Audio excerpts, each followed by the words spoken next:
여러분 안녕하세요. 명랑쌤입니다.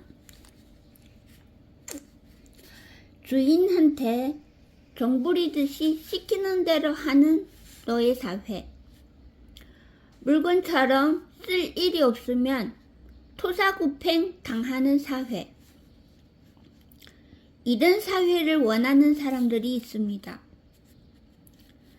자존감이 낮고 나를 하나의 인격체 사람으로 보는 것이 아닌 하나의 물건으로 취급을 해서 필요하면 사용하고 필요 없으면 언제든지 버려주세요 하는 좀비 같은 인생의 삶을 원하는 사람들이 많습니다.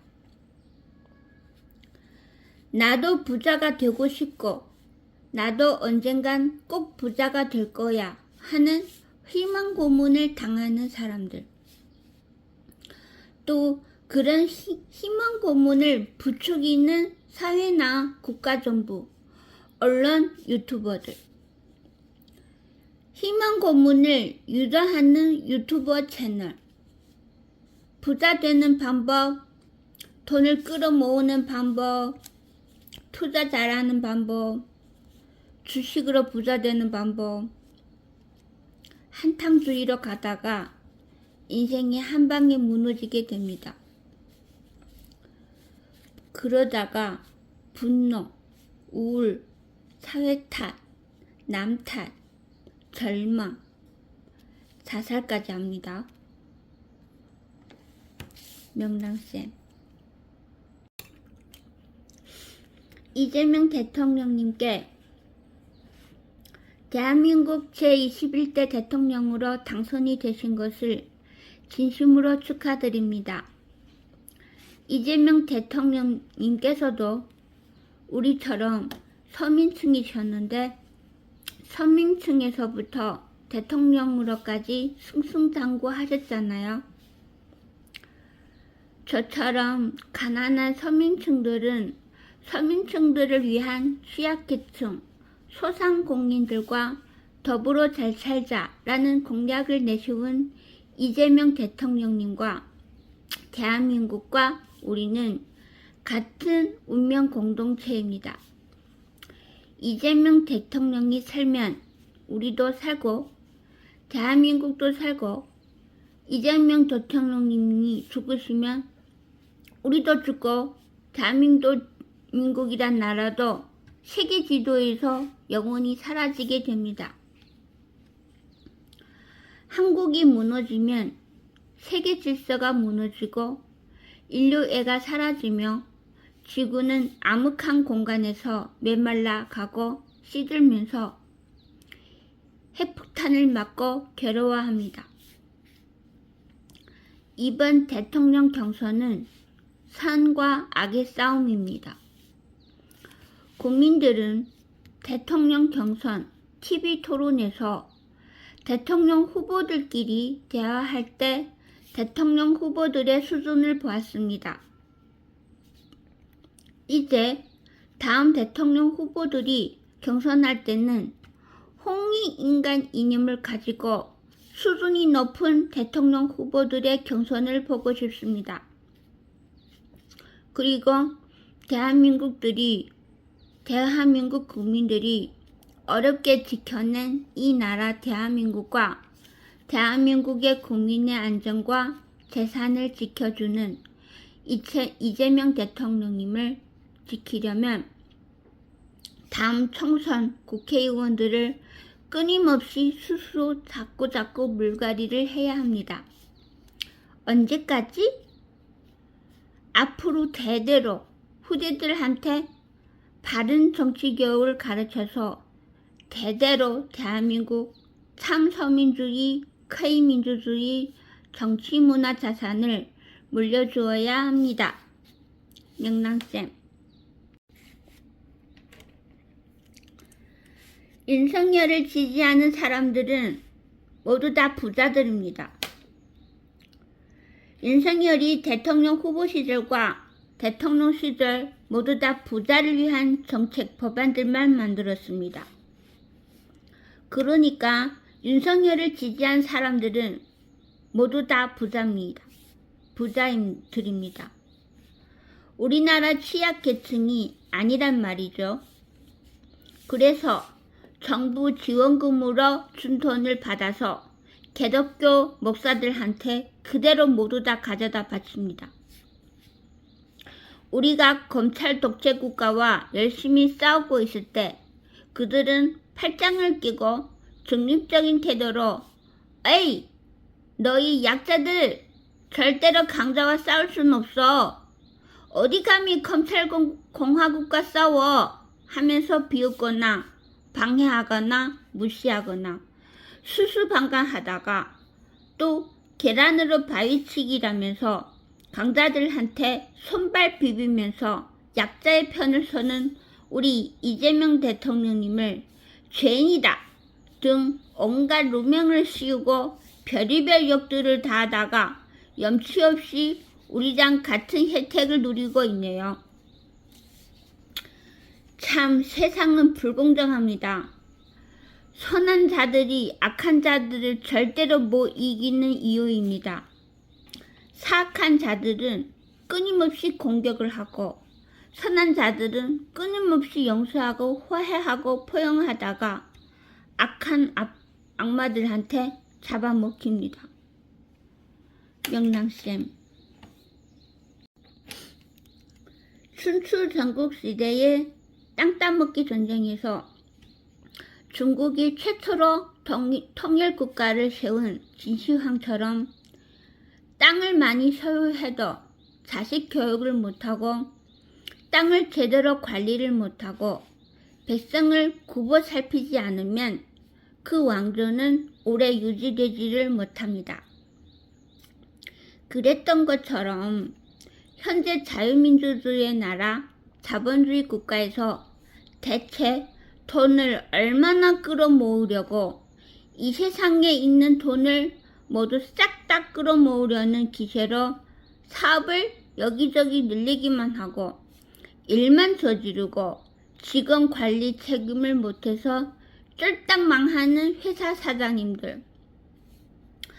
사장님 대우를 받고 싶으면 그 직분에 맞는 능력이 있어야 하고 직원을 아끼는 마음이 있어야 하고 미래를 생각할 줄 알아야 합니다.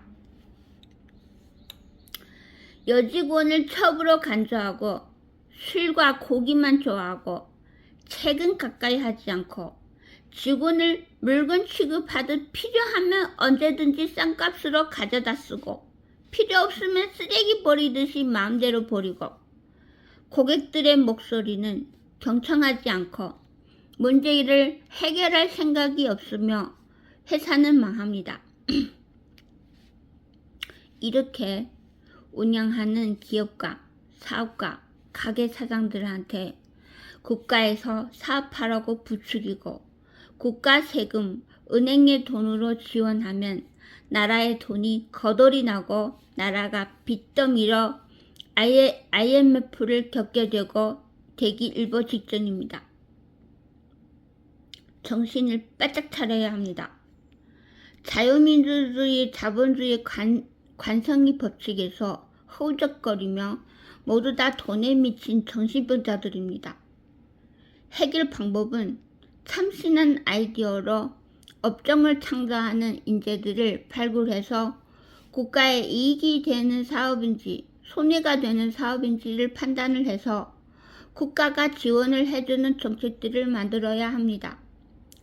글로벌 업종들이 유럽이나 미국 등 세계 방방곡곡에 우리 한국 프랜차이즈 가맹점들이 외국에서 창업을 해서 그 나라의 직원을 채용을 하고 일자리를 창출하도록 도와주는 것입니다. 명랑쌤, 국가의 국민들이 운영하는 공공기업과 개인 사업인 민영기업의 차이. 공공기업은 국가 사업이니까 국가의 돈을 벌어다 줍니다. 그리고 국가 기업인 공공기업에 종사하는 노동자들의 안전을 보장하고 돈이 해외로 빠져나가지 못합니다. 민영기업은 국가 정부와 민영기업과 협의하고 협상을 해야 하는 불편함이고, 민영기업이 돈을 벌면 해외로 돈이 빠져나갈 수 있고, 국가 정부가 완전히 장악하기 어렵습니다. 민영기업은 회사 사장의 양심에 따라 국가를 위한 기업인지 아니면 오로지 개인만을 위한 기업이 될지를 판단될 수 있습니다. 응나쌤? 저는 한국식 K민주주의를 서민주의, 참여민주주의로 새롭게 의미를 정하고 싶어요. 왜냐하면 개념어를 새롭게 정하면 사람들의 인식을 바꾸고 민주주의와 민초 서민들이 주인인 개념으로서의 정의로 인식이 되니까요. 민주주의와 서민주의는 다른 개념어입니다. 민주주의가 생겼을 때 그 시대 배경은 서민이 아닌 시민들, 부르주아 계층, 상민들, 장사꾼, 사업가, 자본가, 관료층들이 왕조를 무너뜨리고 내세운 개념이었으니까요. 그리고 투표권도 시민층들만 투표할 수 있고 사회적 약자인 여성과 노동자들은 투표할 권리가 없었습니다. 하지만 서민주의 여성 노동자들을 포함한 만 18세 성인이 되면 누구나 투표를 할 수 있는 권리가 있고 나라 주인이 된 것입니다. 즉, 서민주의는 시민층과 서민층들이 포함된 참민주주의고, 이런 서민주의를 대한민국 국민들이 세계에서 최초로 이룬 K민주주의입니다. 한국은 조선시대에도 백성들은 힘이 있는 양반층들을 봉산탈춤이라는 예술로 풍자하고 무력이 아닌 예술로 지혜롭게 싸워왔습니다. 이번에 검찰 독재 국가를 싸울 때도 노래 가사로 그림, 글씨, 각종 풍자와 유머적인 언어로 지혜롭게 싸워서 검찰과 언론, 정부 관료층, 친일파 정당인 국힘당, 국진당들과 싸워서 끝내 이겨냈습니다. 이런 모습을 하느님께서 감동하셨는지 하느님께서도 대한민국을 보호하셨습니다. 친일파가 만든 애국가이지만 노래 가사 중에 하느님이 보호하사 우리나라 만세, 하느님이 보호하사 우리나라 만세, 이 가사 부분은 참 잘 지었다고 생각을 합니다. 여러분도 그렇게 생각하시는 거죠? 예, 시청해 주셔서 감사합니다. 저는 한국식 K민주주의를 서민주의, 참여민주주의로 새롭게 의미를 정하고 싶어요. 왜냐하면 개념어를 새롭게 정하면 사람들의 인식을 바꾸고 민주주의와 민초 서민들이 주인인 개념으로서의 정의로 인식이 되니까요. 민주주의와 서민주의는 다른 개념어입니다. 민주주의가 생겼을 때 그 시대 배경은 서민이 아닌 시민들, 부르주아 계층, 상민들, 장사꾼, 사업가, 자본가, 관료층들이 왕조를 무너뜨리고 내세운 개념이었으니까요. 그리고 투표권도 시민층들만 투표할 수 있고 사회적 약자인 여성과 노동자들은 투표할 권리가 없었습니다. 하지만 서민주의 여성 노동자들을 포함한 만 18세 성인이 되면 누구나 투표를 할 수 있는 권리가 있고 나라 주인이 된 것입니다. 즉, 서민주의는 시민층과 서민층들이 포함된 참민주주의고, 이런 서민주의를 대한민국 국민들이 세계에서 최초로 이룬 K민주주의입니다.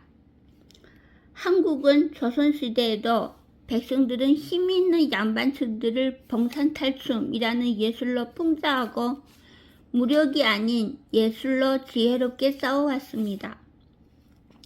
이번에 검찰 독재 국가를 싸울 때도 노래 가사로 그림, 글씨, 각종 풍자와 유머적인 언어로 지혜롭게 싸워서 검찰과 언론, 정부 관료층, 친일파 정당인 국힘당, 국진당들과 싸워서 끝내 이겨냈습니다. 이런 모습을 하느님께서 감동하셨는지 하느님께서도 대한민국을 보호하셨습니다. 친일파가 만든 애국가이지만 노래 가사 중에 하느님이 보호하사 우리나라 만세, 하느님이 보호하사 우리나라 만세, 이 가사 부분은 참 잘 지었다고 생각을 합니다. 여러분도 그렇게 생각하시는 거죠? 예, 시청해 주셔서 감사합니다.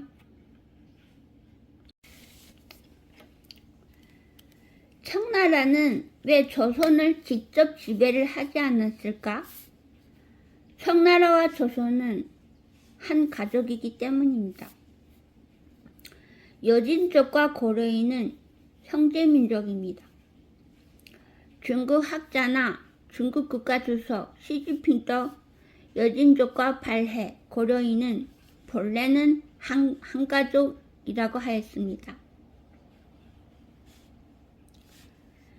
이건 학술적이고 밝혀져 있는지는 모르겠지만 아주 고대시대에 중국 왕조가 시작되기 이전 고조선이 생기기 훨씬 전에 지금의 연해주 흥동강 일대에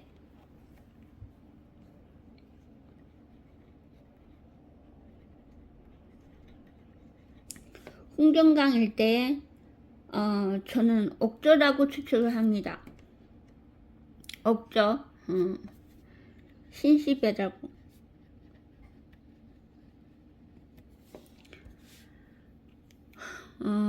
물고기와 농사로 정착 생활을 하던 우리 민족인 호랑이족, 활을 만든 이족, 과 동굴에서 살던 곰족, 만족이 야만만자예요. 연해주 일대, 러시아 일대에 살았다고 저는 추측을 합니다. 이 시기가 아마 신시배달국 시대일 것입니다. 동굴에서 사는 곰족, 만주족, 야만족, 여진족이 정착 생활을 하고 있던 호랑이족의 것을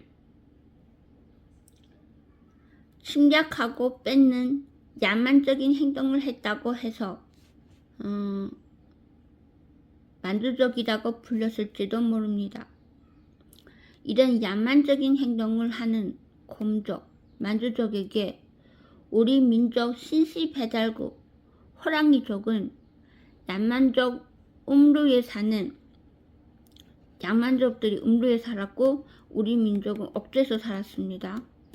사는 곰족들을 교화를 해서 함께 어울려서 잘 먹고 잘 사는 방식, 이게 함께 어울려서 잘 먹고 잘 사는 방식이 바로 우리 민족의 홍익인간 이념입니다. 곰족과 혼인을 해서 한 가족이 되었고 곰족과 호랑이족이 낳은 고조선 백성들이 고조선을 세우지 않았을까, 저는 그렇게 추측을 합니다. 강인욱 박사가 쓴 책 옥조와 음루, 숨겨진 우리 역사 북방민족 이야기를 보고 느낀 저의 생각입니다. 우리 역사의 뿌리를 찾을 수 있는 학술 자료들이 많았으면 참 좋겠습니다. 명랑쌤. 국가의 잉여 자산을 소비하는 국민의 직업을 가진 사람, 공무원, 국회의원, 복지로 혜택을 누리는 사람, 국가 정책 사업으로 혜택을 누리는 사람, 국가의 잉여 자산을 쌓아놓는 국민의 직업을 가진 사람, 노동자, 근로자, 아르바이트, 영세업자, 골목 상인, 국가의 낙세의 의무를 지켜서 성실하게 꾸준히 나라에 바치는 세금을 납부하는 사람. 현재 재벌들 본인들만의 노력으로 재벌이 된 것이 아닙니다. 박정희가 대한민국 국민들이 피땀으로 번 돈을 은행에 바친 돈과 국민 혈세, 나라 곳간에 있는 나라 돈을 마치 자기 돈인 것 마냥 싹싹 끌어다가 기업인들에게 싼 이자로 돈을 마음대로 빌려준 돈으로 회사를 차려서 한국 노동자들이 지식노동자든 몸으로 때우는 일한 노동자든 빨리빨리 싸게 열심히 성실하게 노동을 해서 기업을 만들어 주었잖아요. 기업인들 글로벌 기업, 대기업으로 만들어 줬잖아요. 그런데 국가에 납세를 하지 않는다?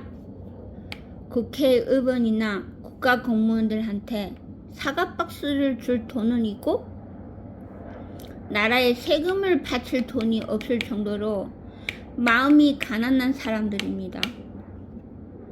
명랑쌤.